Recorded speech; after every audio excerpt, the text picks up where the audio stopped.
So, with this set of notes, we're going to dig a little bit deeper into the discussion of monetary policy. So, the chapter that's relevant is chapter 22.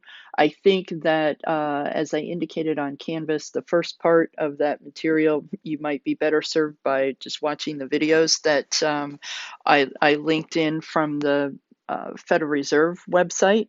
And similarly, you'll see when I post the information for the second half of this chapter's notes.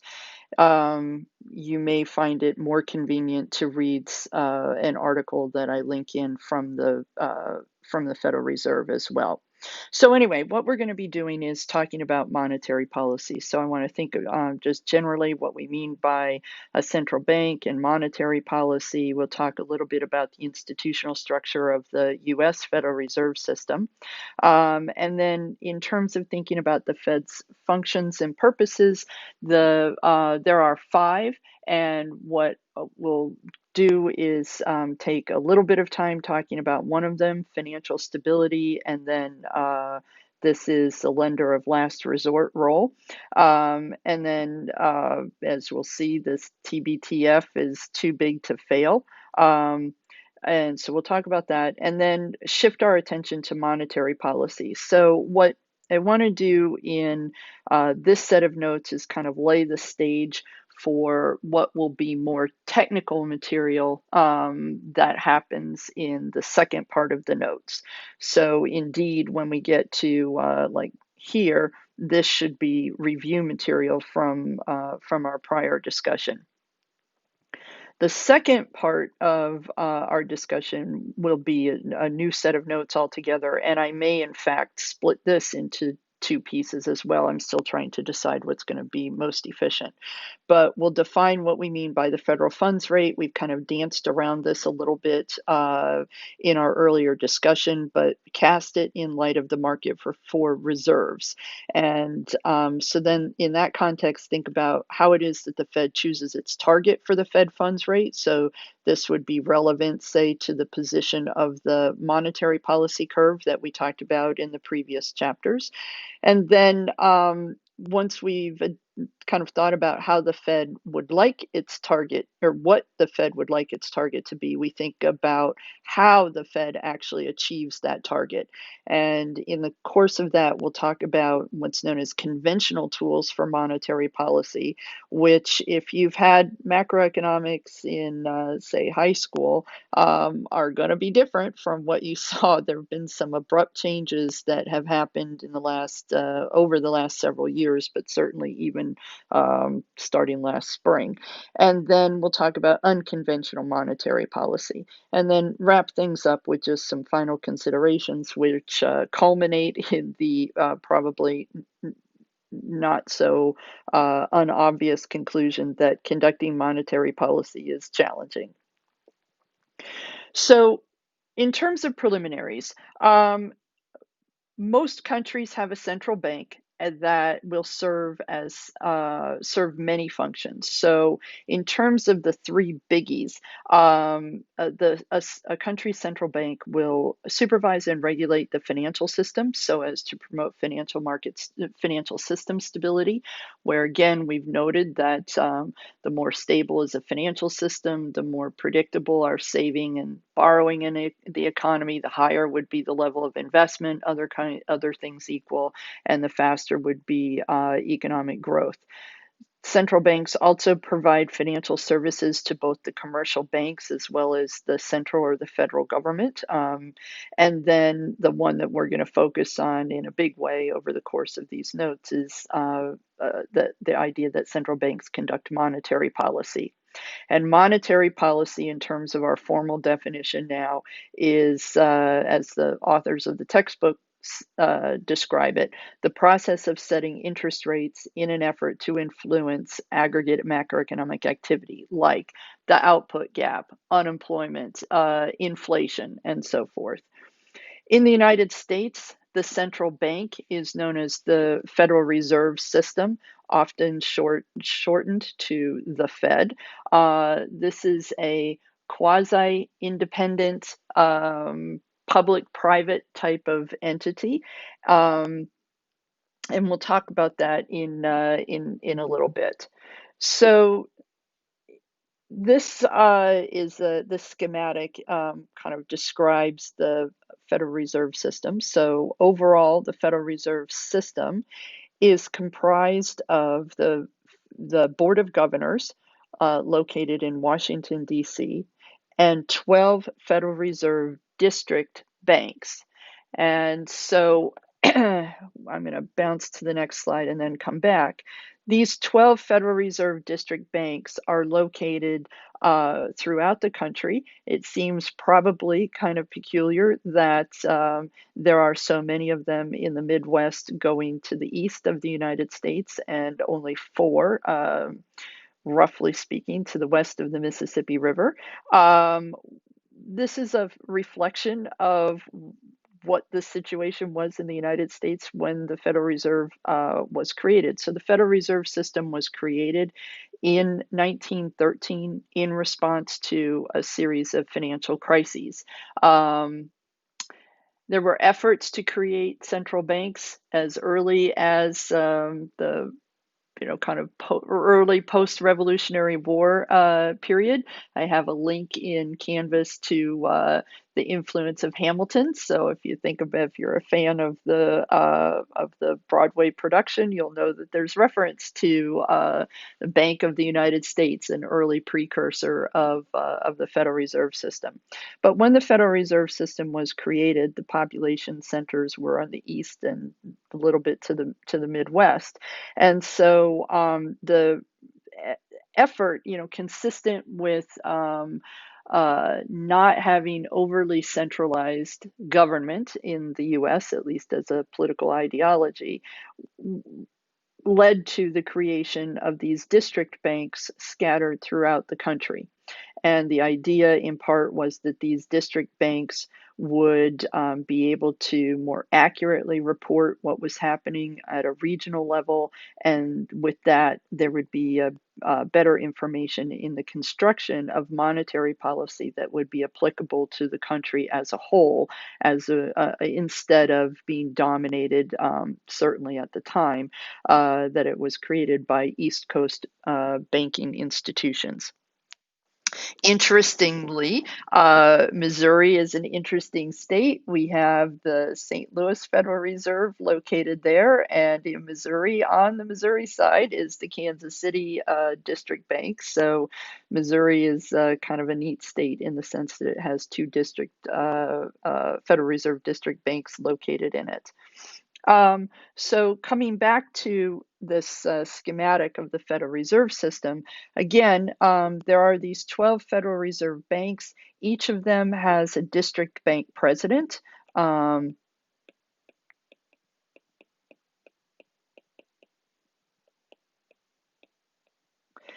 And supporting cast of lots of different kinds of economic researchers. So if you are interested, you could go poke around on the St. Louis Federal Reserve website, or indeed any of the other district bank websites, and see the extent to which really important and interesting research is being conducted, and then policy analysis.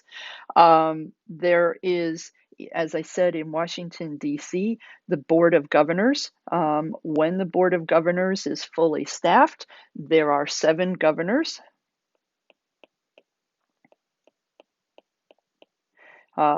including the chair. And the chair right now is Jerome Powell. And together, the Board of Governors, and with input from the Federal Reserve banks, those two entities together are responsible for crafting monetary policy. So one of the key functions, of course, of the Federal Reserve System is to conduct monetary policy. And the policy-making arm of the Federal Reserve System is what's known as the Federal Open Market Committee. So you'll see this referred to sometimes as FOMC. So the FOMC met, for instance, or the FOMC said said something. When you see proclamations from the Fed where it's Chairman Powell is saying such and so, he's speaking sometimes on behalf of the whole Federal Reserve System, and others more specifically on behalf of monetary policy and the Federal Open Market Committee. The Federal Open Market Committee um, is, as I said, the policymaking arm of the Fed. There are 12 individuals who vote. So when the Federal Open Market Committee meets approximately 8 times a year, and every at every meeting, all of the district bank presidents and their cohort will offer their take on what's happening for their district and both currently as well as a forecast, as well as their forecast for the U.S. macro economy. So within each district bank, there's a whole host of research economists, and one of the tasks of the research economists is to prepare the district bank president for these FOMC meetings. So they create regional snapshots of the macroeconomy and brief the president of the district bank on that. And then the president of the district bank goes to these FOMC meetings.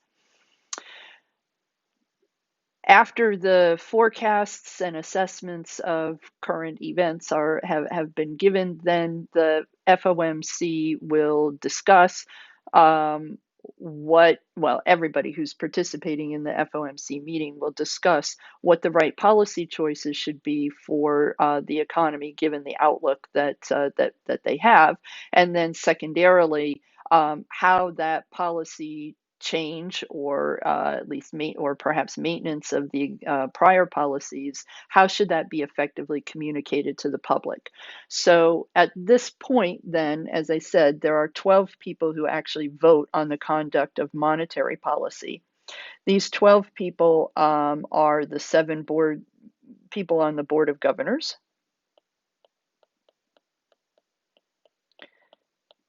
And then there are 5 district bank presidents.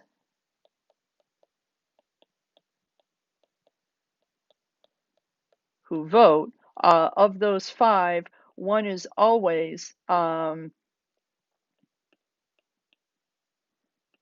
New York Federal Reserve Bank, so New York FRB, Federal Reserve District Bank, and then the other 4 rotate among the remaining 11 Federal Reserve District banks. So they rotate on and off. So everybody gets a chance to speak, but only 5 of the district bank presidents, again, always the one from New York plus 4 others, will actually join the Board of Governors for the final vote on what monetary policy should be. The New York Federal Reserve district bank president is always a voting member, because historically, when monetary policy took the form of what's known as an open market operation, or equivalently, when monetary policy was implemented at, as is described in the textbook as well, the desk. The desk is located in the New York Federal Reserve Bank, and so that was what led to this individual always being a voting member. As I noted, the Fed is a quasi-public institution and generally thought of as being independent, certainly independent in the conduct of monetary policy. And these are things that we'll come back to at the conclusion of the second part of the notes, which will probably be in the next week of the course. But if you are interested in reading about more of the oversight of monetary policy, you can take a look at the material that's in the textbook. There's a discussion of agencies that overlook the Fed, and then in addition, what I didn't say but now is appropriate to say is that each of these governors have a 14-year term of office. So the sense in which there is some political oversight is that an individual who's being considered to be a member or being considered for membership on the Board of Governors of the Federal Reserve has to go through the advise and consent process in the Senate, in the US Senate. So the Senate Banking Committee will consider this person, and then the individual will go forward for a full vote in front of the Senate. The individual has a 14-year term, so that it is the case that the board is more or less independent of the political silliness that goes along with presidential elections. So, of course, this would span a 14-year term on the as a board, member of the Board of Governors would be longer than the duration of any president in office. And in addition, it's likely that governors come and go at fairly staggered terms. So, indeed, right now there are two vacancies on the Board of Governors. Professor President Trump has nominated two individuals. One of them, Judy Shelton, is running into some difficulties with her approval process, and I think I linked an article on Canvas about that you could read if you were interested. The other individual is a member of is a research economist at the St. Louis Federal Reserve, and he'll probably go through. So if somebody were to say retire from the Board of Governors before their term were up, then the next person could serve out that term and have an additional 14-year term. So that would be the only sense in which you would sit on the Board of Governors for longer than 14 years. The chair has a 4-year renewable tenure.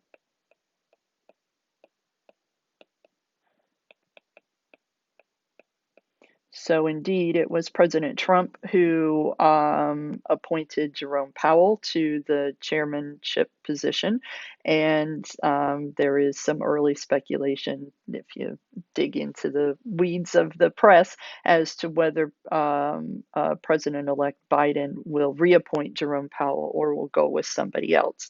You may recall prior chairs of the Federal Reserve were Janet Yellen, who will serve as as the Secretary of Treasury in the upcoming Biden administration, and then prior to that, Ben Bernanke was the chair of the Federal Reserve. So you tend to hear those names kind of floating around from time to time as well. So there is a relationship oversight by government of what happens in terms of leadership at the Federal Reserve System, but at the same time, the conduct of monetary policy is independent of, say, wishes of the federal government in the U.S. So indeed, uh, sort of figuratively, we all kind of clutched our pearls when President Trump argued quite loudly that the Fed should relax interest rates when they were being raised shortly after he came into office. And everybody thought that, or people were concerned that because he had appointed Powell, that Powell would tend to kowtow to the president's wishes, and in fact did not. It wasn't until the sort of onset of some weakness and then exacerbated by the COVID crisis that interest rates have dropped. So again, monetary policy is conducted independently of the wishes of the federal government in the United States. And we'll talk about the sense in which or how monetary policy is conducted in the next set of notes. So that brings us then to these key functions that the Fed has. So there are the responsibility of the Fed to promote consumer protection and community development. I haven't looked at other district bank websites, but the community development work that's happening in the St. Louis Federal Reserve bank is really interesting stuff. And of course, this is a place, St. Louis is a place where this is profoundly important work. So if you were interested in that, you poke around and take a look at the research that's happening there. The Fed is responsible for fostering payment settlements, which is basically check clearing and making sure that transactions, payments, and so forth are going through. The Fed is responsible for supervising and regulating financial institutions. So, indeed, an interesting job for people who are interested in, say, tech and accounting and economics is to work in supervision and regulation. We have a couple of alums that have gone in that direction at the St. Louis Fed, which is, and they're fun to talk to in terms of the kinds of work that they're doing. And then the two that we're going to focus on in these notes will be the two key functions will be helping maintain the stability of the financial system, which I want to bring up because it will provide some of the context for what we talk about in the second set of notes. And then, of course, conducting monetary policy. So in terms of thinking about these functions, again, I've just reproduced the functions here at the top of the screen. What we're talking about is this issue of helping maintain stability in the financial system. As I indicated earlier, a significant motivation for the creation of the Fed was to stabilize financial markets and the economy. There were a series of financial crises that led up to the establishment of the Fed in 1913, and most of those financial crises had banking panics that were associated with them. So, banking panics occurred when customers, depositors, believed that one or more banks might be bankrupt. And what that would lead to is a bank run. And so what would happen, so these banking, this idea is the idea of a bank run, and we'll talk about this a little bit more in what follows.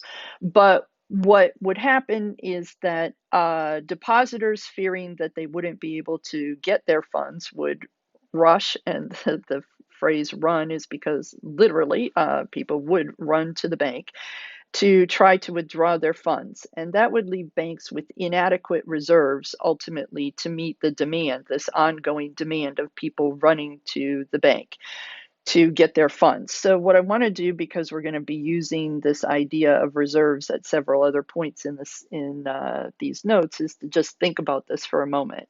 So, banks accept deposits and they collect those deposits together, bundle them up, and generally extend loans.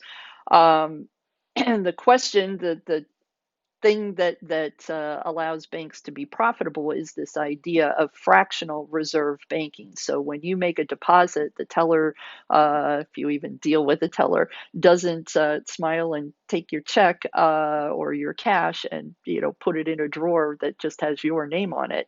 Instead, what happens again is that all of these deposits are bundled together, and then the bank turns around and finds a hopefully creditworthy client to extend a loan, and they pay you some interest or perhaps none, and then receive an interest payment on the loan, and the difference is one of the sources of income, of course, for the bank. So anytime a bank holds reserves, particularly in its vaults, so on site, that's the bank is sacrificing the opportunity to earn income. So as a result, banks historically tended to economize on those bank holdings. But in order for that to work, they need to understand the pattern of deposits and withdrawals. And so when there is when these bank runs occurred, it was of course a surprise in the extent to which withdrawals were happening, and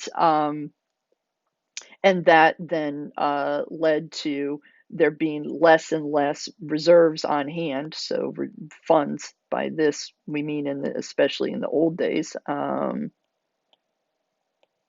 You mean cash sitting in vaults, in the bank vaults. And Once we get to the point where a depositor comes in and says, I'd like to close my account and there aren't funds available, the bank needs to close. So the Fed can prevent banking panics by doing a couple of different things. It can supervise and regulate banks, so that's where this other role comes in, very important in terms of checking that banks are adequately capitalized, or that, in other words, they have an adequate level of reserves, and then imposing rules as well as to what those reserves need to be. But banks can also, or the Fed can also help to prevent banking panics by lending funds to banks when it looks like they're going to be in a position with inadequate reserves. Now, it's important to note that the Fed uh, learns by doing, like many of us, and the Fed was not able to successfully prevent these kind of banking panics in the period of the Great Depression. Indeed, I have a couple of hidden slides behind or after this one that you could look at if you were particularly interested. But of course, in the period of the Great Depression, there were a number of calamitous things that were happening, but as these bank runs occurred, that fostered further runs. Ultimately, over a third of the banks in the United States were closed in this 3 year period. The money supply collapsed by 33%, and this is even in spite of the fact that people were holding more cash. So the expansion of lending and the supply of money that comes from having banks be able to extend these loans just completely came undone during this time period. So one of the things that the Fed learned from the Great Depression and from other financial crises is that when people become fearful, that can lead to a situation in which a bank is otherwise solvent but illiquid. Um, that fear can turn that bank into being insolvent relatively quickly. So, what do we mean by solvent? Solvent means that your assets, if you could sell all of your assets, um, assets, the assets are greater than liabilities. So if you took all of the bank's assets and you could sell them at a reasonable price, then that could sufficiently pay off everything that it owes. So assets are what they own, and liabilities are things that they owe to other people. And solvency means that assets are bigger than or at least equal to liabilities. But being illiquid means that you can't tap into those assets quickly enough. So illiquid means that you can't quickly or easily convert assets to cash, say to pay off these liabilities. So if you think about what the assets of a bank would be, of course, it's the physical property, but then also it's holding a number of different types of financial assets, stocks, bonds, government securities, corporate securities, and it takes time to convert those things into cash. And it may be the case that in times of financial distress, those asset prices are plummeting themselves. And so when the bank was formerly solvent, that panic can turn the bank insolvent. So insolvent would be the opposite, that if you liquidated all of the assets, it would not be sufficient to pay off your liabilities.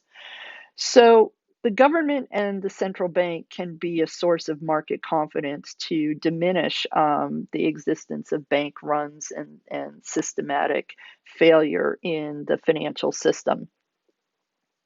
One way in which the government can do so, so I tried to signal what I was meaning here. So the government can mandate that banks buy insurance. so that when you see or hear, these accounts insured by the FDIC or the FSLIC, those are insurance policies that banks have to purchase that guarantee repayment up to a certain amount. The FDIC is for regular commercial banks, the Federal Deposit Insurance Corporation, and FSLIC is the Federal Savings and Loan Insurance Corporation. So for savings account deposits, the FSLIC is the insurance mechanism. The central bank itself can also be a source of market confidence. So let me go back. If there is insurance, and you know that if the bank were to become insolvent, you would be paid back, you have less of an incentive to participate in a bank run. And it's not just you, it's everyone. And so as a result, the existence of insurance tends to diminish the occurrence of bank runs. Similarly, central banks can be a source of market confidence and be associated with the diminishment of bank runs by acting as a lender of last resort. So the Fed serves as a lender of last resort. You'll see this sometimes abbreviated as LOLR. And the way in which the Fed does that is it extends loans to commercial banks through what's known as the discount window. So this is just a historical name based on the way in which these loans were issued. And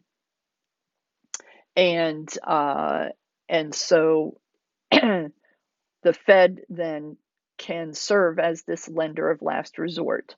So because the Fed is a lender of last resort, then it's something that can help prevent a financial crisis. And I should note here, just because we're going to be talking about it later. So when we're talking about the Fed can lend again to commercial banks.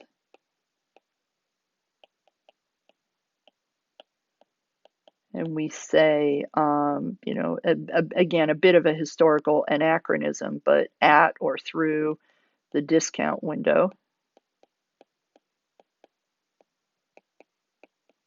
So in the old days, when you went to borrow, you literally went up to a teller in a bank who was kind of framed behind a window. And so that's where this is coming from, the really, really old days. But the Fed can lend to commercial banks. It doesn't lend costlessly.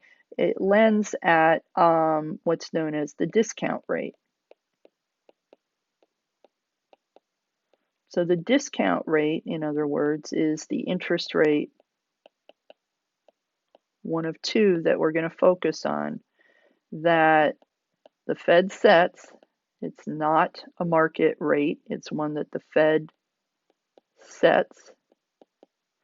And it's the rate the Fed charges commercial banks when they borrow from the Fed.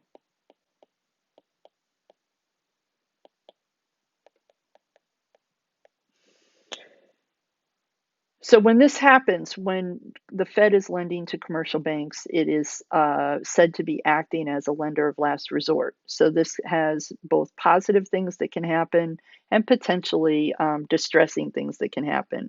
So knowing, again, all of us knowing that if a commercial bank were to experience distress, it could go to the Fed and borrow, so that if we wanted to pull all of our funds out in cash, we wouldn't have to run to go do it. We know that the commercial bank can obtain the necessary funds to pay us, and so therefore we're less likely to participate in a bank run.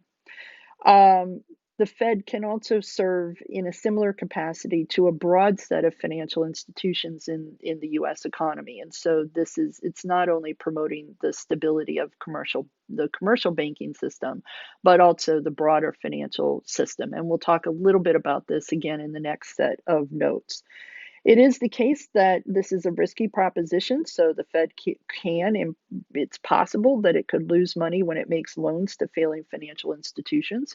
Fortunately, the Fed was not in that position when it loaned massive amounts of funds to banks and what are known as shadow banks, other kinds of participants in the financial system. And again, we'll talk about this in the next set of notes. Those funds have been paid back with interest, but it is possible that the Fed could, in the future, be on the losing end of these kinds of transactions. And then an ongoing concern is whether if the Fed is lending to banks, is that really a bailout? So if the bank were failing, would it be better to just let that bank fail? So this is something that is tricky because, as we'll see, you kind of have to thread this needle between supporting the financial system and not.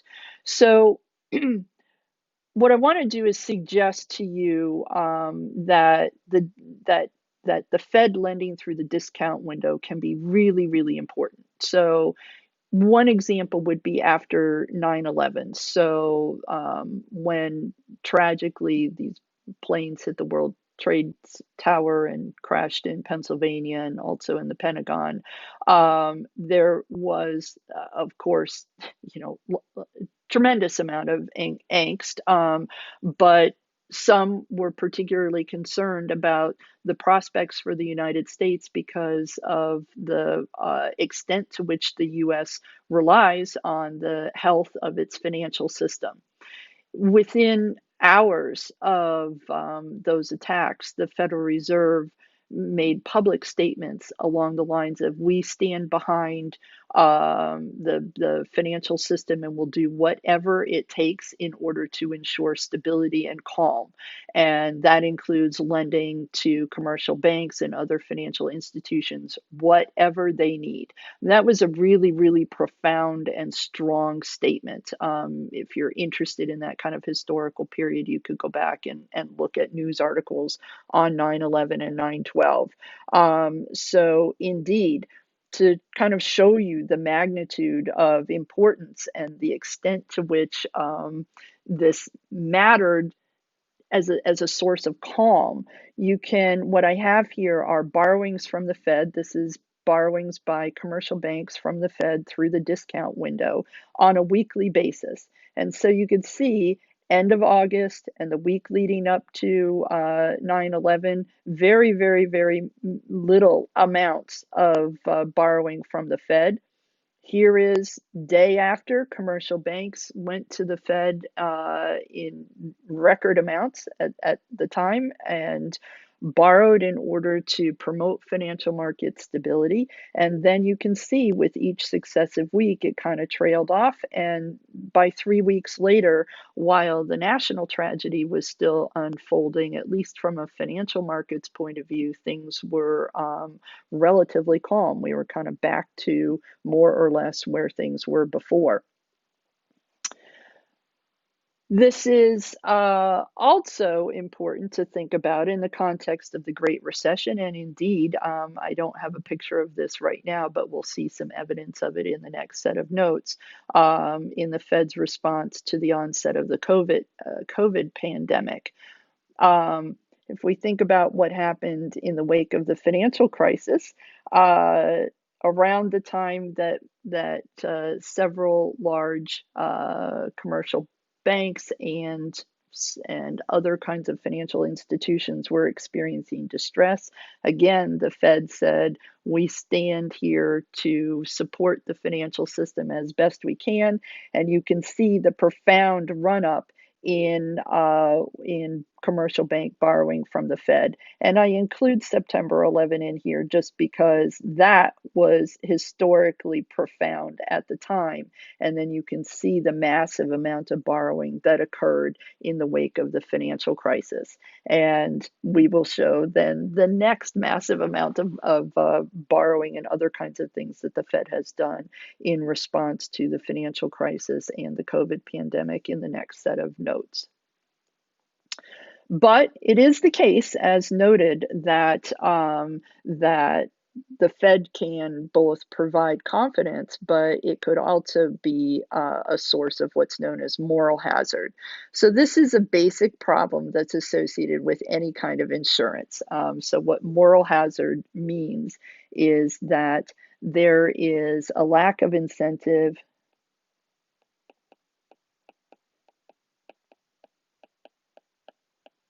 to guard against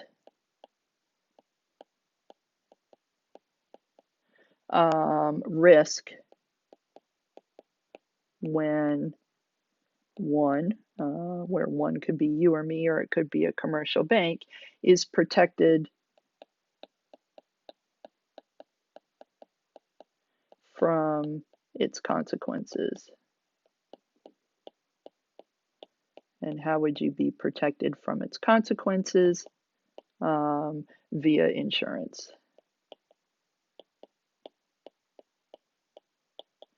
So, for instance, in our day-to-day lives, we could think about instances in which we might um, suffer from a moral hazard problem. So, with homeowners insurance, for instance, perhaps I do. I have homeowners insurance. Maybe as a result of that, I'm more cavalier about ensuring that my smoke detectors work because, oh, well, if my house burns down, then, it'll be paid for by insurance. Similarly, you might be more cavalier about your health when you know that you are protected by health insurance. You might be more cavalier in your driving habits because you have car insurance. So, anytime some of the consequences of your actions can be protected by somebody else paying, you are subject to a moral hazard problem. And similarly, for the financial system, the allegation, particularly always, but especially in the wake of the financial crisis, is why are we bailing out these big banks? They got us into this mess by undertaking risky behavior. They should just be allowed to fail. So the idea that commercial banks could go to the Fed and borrow when they ran into distress was largely viewed as basically just a big old giant insurance policy for elements of society that were already probably pretty well to do, and that it wasn't, that our attention should be focused elsewhere. Indeed, for the Fed, striking the balance between checking against the moral hazard and limiting what's known as systemic risk can be really difficult. So systemic risk is kind of tied up in this idea of too big to fail. So this is TBTF down below. So again, if you're interested and you go back into discussion of events in the wake of the financial crisis and the Great Recession, a lot of attention was paid to this idea of too big to fail. Systemic risk is the idea that the failure of one or a couple really large, important financial institutions can bring down the whole system. So the question in this regard then is where are the boundaries, or what are the boundaries for the Fed's role as a lender of last resort? Should it be allowing some banks to fail because of if it was deemed that they were mismanaged, or are these institutions so important that we bail them out with funds, even though what got them into that situation might have been imprudent behavior on the part of the financial institution. There are more questions than we have time to answer. Indeed, it's already getting long. But these are really, really fascinating things that you take up in a money and banking class and in other kinds of courses, both in the econ department as well as in other disciplines. But things that in addition to this question of what are the boundaries for the Fed as a lender of last resort, we also have this question of the accountability of the Fed. So who is it that gets to decide what institution is too big to fail? Is it the Fed? If it is the Fed, then there were lots of discussions at the time again about the fact that the Fed is not you know fully politically accountable. It's not like we democratically elect the chairman of the board of governors or the any of the board of governors. So there is a political component to it, but it's not you know direct. So this we kind of trade off against the speed and scope of decision making by the government. So the Fed is fairly nimble in terms of being able to extend these lending programs. Congress, as is painfully evident over the last decade or so, is let's just say less nimble in getting to agreement on spending packages or other kinds of relief measures. Currently, the Fed is operating within the realm of Dodd-Frank, which was a legislation that was passed in the wake of the financial crisis. I don't remember if I linked an article into Canvas yet about Dodd-Frank, and I'll check and will do so after posting these notes. So if you are interested in this kind of stuff, Econ 335, which is money and banking, is an interesting course to take for these kinds of ongoing institutional type questions. But unfortunately, we need to move on a little bit. So in terms of where we are with this, we have the Fed with these 5 key functions. We've talked a little bit about the maintenance of stability in the financial system. But what I want to take up is the conduct of monetary policy. So again, what is monetary policy? Monetary policy is the process of setting interest rates in an effort to influence macroeconomic conditions. And the Fed has been given congressionally, when the Fed was created, what's known as a dual mandate. The dual mandate is to both achieve price stability as well as to achieve maximum sustainable employment. So, generally, while maximum sustainable employment isn't defined any more specifically than that, we generally think of it from a policy point of view as a situation in which we have full employment or a zero output gap. So, full employment, again, being consistent not with zero unemployment, but with unemployment that's only frictional and structural in nature.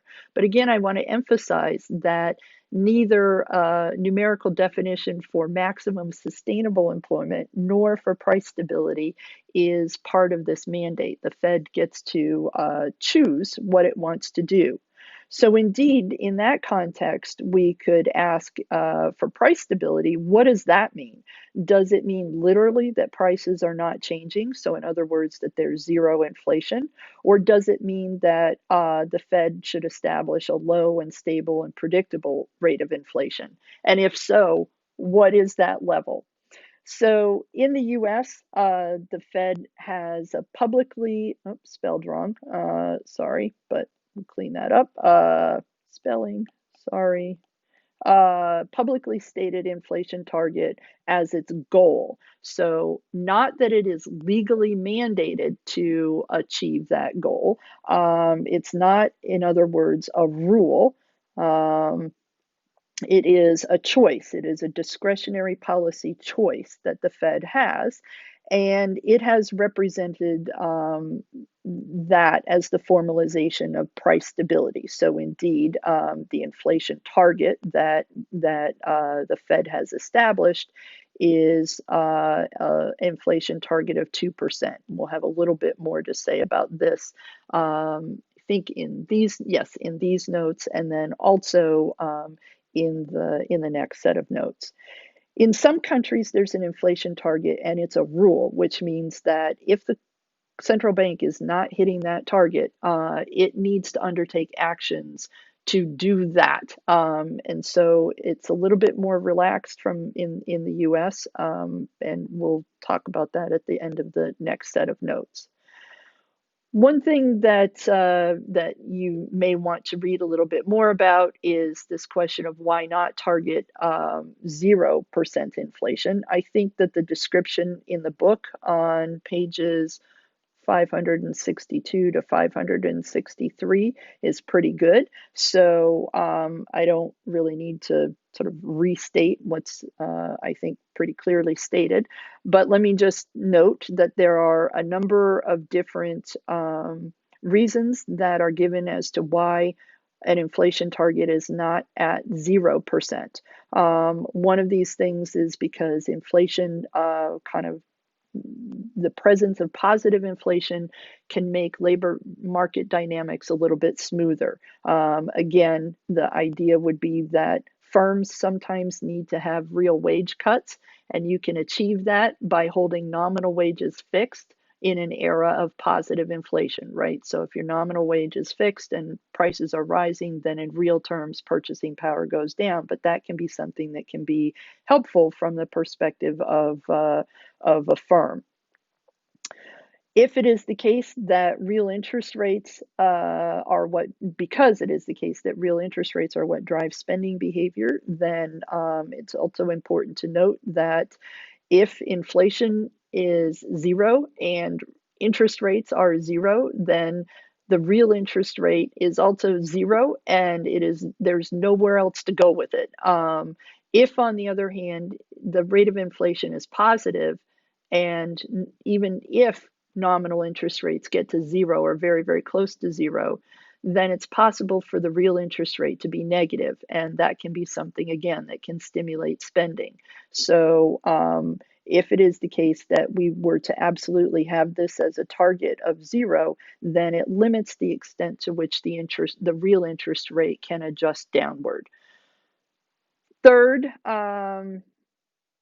as we'll see on the next slide, an inflation target of zero runs the risk of deflation. A target doesn't mean that you achieve it every period. Sometimes we're above, sometimes we're below. And when there is deflation, that's a problem. Particularly, again, if you're a student of US economic history, you can go back and look at the period of the Great Depression. One of the profound difficulties, if you're a fan of literature, the Grapes of Wrath, the horrible stories that are described by farmers in the American West and Midwest as a result of collapsing farm prices, collapsing income, collapsing prices, is that they had farmers had borrowed for the land. They had nominal interest rates that didn't flex, and real interest rates then became higher and higher and higher. So this idea of a debt deflation cycle is the idea that as inflation becomes negative, the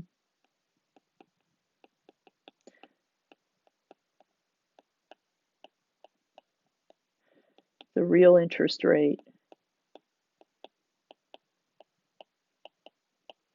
rises higher and higher, which makes, in real terms, servicing the debt harder and harder. So contributes to bankruptcy. And this was a profound problem in the United States, particularly during the Great Depression, but also in the latter part of the 1970s and the first part of the 1980s. This was also an issue. And then finally, as we noted earlier, measured inflation may be overstated. And so, to the extent that there's an upward bias in the measured rate of inflation, if we're targeting an inflation rate of zero and that target is itself an overstatement, then we're inducing a mild deflation in the macroeconomy. And again, for the reasons that we've talked about earlier, we view deflation as problematic as well for the macroeconomy. In this picture, you can see the Fed's success with hitting its inflation target of 2%. Obviously, there are periods in which the rate of inflation did rise above 2%, but for the last decade or so, the rate of inflation has undershot its target.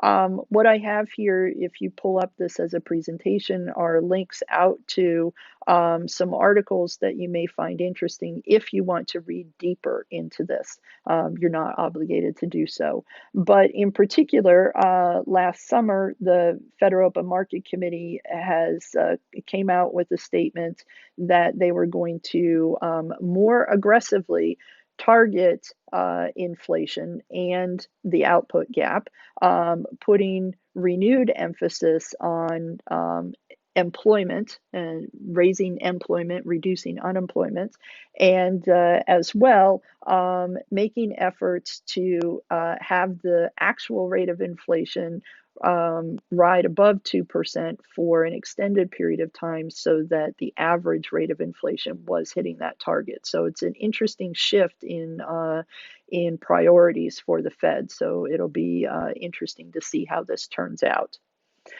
So another thing that we might wonder about is, I've spent the last three or four slides talking about price stability, but it is a dual mandate. What about employment? Um, there are two reasons why the Fed tends to focus on an inflation target as the principal mechanism for hitting its dual mandate. One is that the inflation rate is something that is determined by monetary policy and comparatively, therefore, more easily targeted by the Fed. In contrast, employment and unemployment can bounce around for a variety of reasons unrelated to monetary policy and make it sort of problematic for the Fed to think about trying to control it. And then, secondarily, we talked about the Phillips curve at length a couple of maybe last week or the week before. And you can recall that the Phillips curve reminds us that inflation and unemployment are interdependent. Keeping inflation stable at its expected level would mean that the output gap is zero and full employment is achieved. So, in other words, we drew a picture, say like this, where on the horizontal axis we had the output gap, and here we had unexpected inflation, and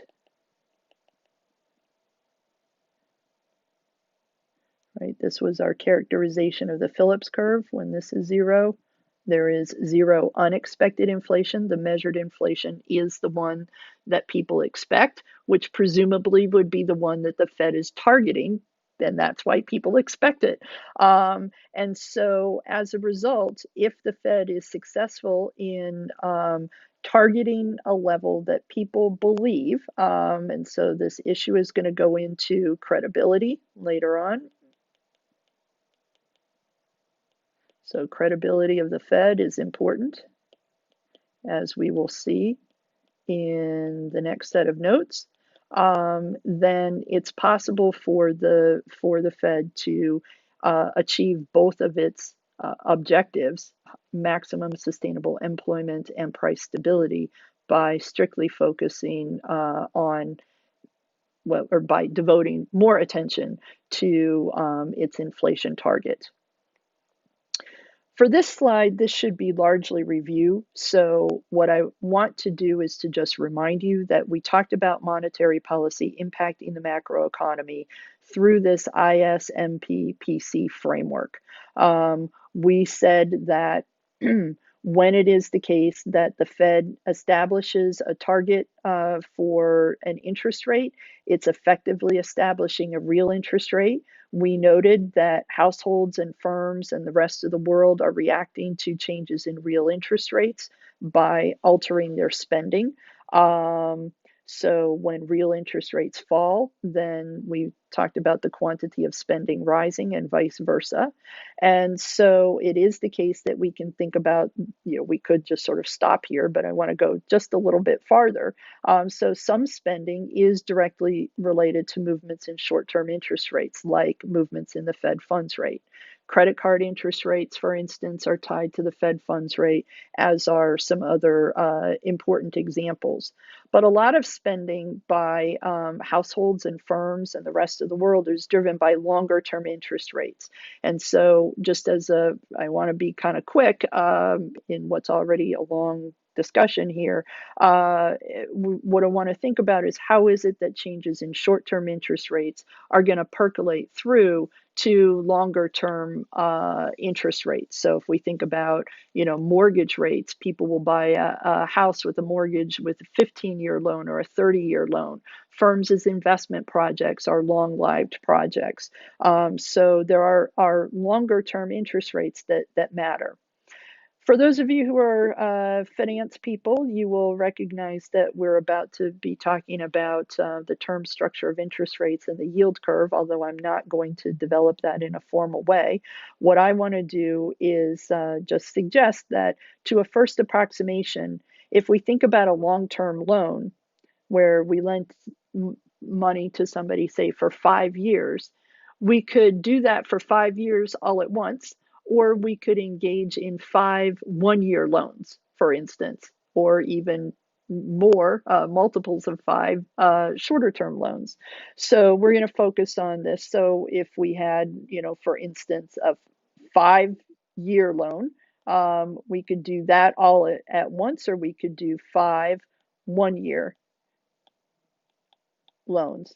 And so what we're going to assert is that the interest rate on this long-term loan is an average of the interest rates on a series of 1-year loans. So for example, let's suppose that we consider a 3-year car loan where it's expected that the interest rate in each of the next 3 years would be 5%.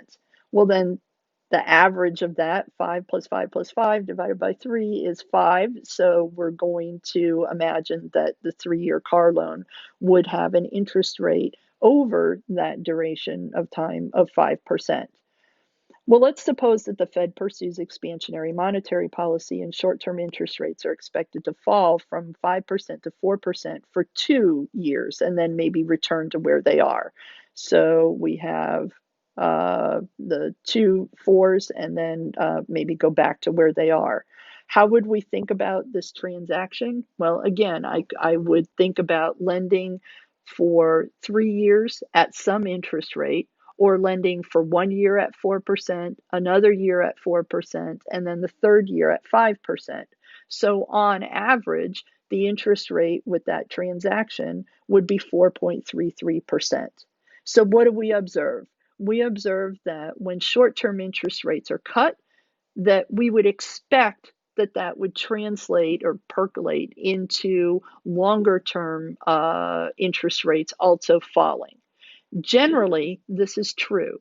Sometimes it is not, and we'll take that up again in the next set of notes when we talk about the implementation of what was known as quantitative easing and unconventional monetary policy in the wake of the financial crisis. But as a generalization, you can imagine that not only is the Fed in its actions reducing short-term interest rates, but that as a generalization, when short-term real interest rates decline, then so too do longer-term interest rates. So what's up? Well, next, what we're going to do is get into much more technical stuff. So we will define what we mean by the Fed funds rate, consider its determination in the market for reserves, how the Fed chooses its target correctly these days. It's a target range for the Fed funds rate, and then how the Fed actually achieves its target. Then we'll, in that context, also be able to talk about the tools of unconventional monetary policy, both of which, forward guidance and quantitative easing, are being undertaken right now. And then in our final considerations, we'll talk about some of the added difficulties with the construct of monetary policy. So we'll take that up over the next set of notes.